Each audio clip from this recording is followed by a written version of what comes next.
था और भोजन की अति से परेशान था, ने बुद्ध की शिक्षा देने की गुजारिश की।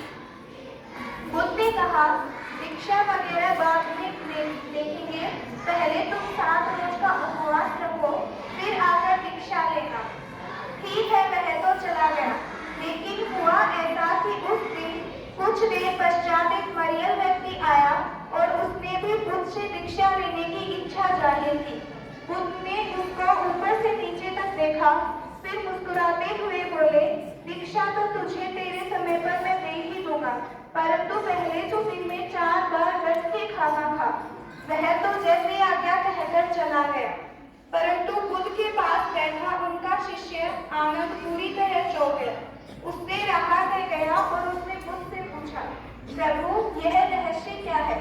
दीक्षित होने के लिए आप एक को उपवास का कह रही हैं और दूसरे को डटकर खाने की सलाह दे रही हैं। आखिर त्याग पाने का सम्यक मार्ग क्या है? यह सुनते ही बुद्ध बड़ी गंभीर मुख मुद्रा बनाते हुए बोले, आनंद, मैंने इनमें से एक भी बात तुमसे कही है नहीं है, तो फिर यह स्पष्ट समझ लो, तुम्हारा इन बातों से कुछ लेना देना नहीं। मैंने उन दोनों को जो भी कहा वह उन दोनों की तात्कालिक जरूरत देखते हुए कहा, सो तुम जो कर रहे हो वह करते रहो। 7.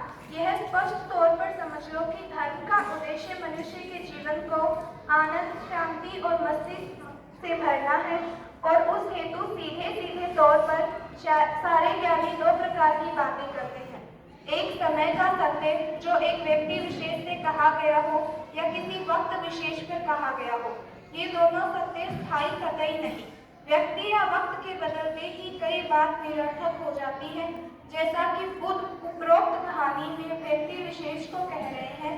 दूसरा होता है सनातन सत्य, जो हर समय हर व्यक्ति के लिए लाभदायी होता है, जैसे बुद्ध का सर्वाधिक चर्चित व्यक्तित्व, अपने दीप स्वयं बनो, अर्थात मनुष्य हो तो आश्रय व आश्वासन खोजने की बजाय अपनी मेहनत व बुद्धिमानी से मंजिल स्वयं सर करो।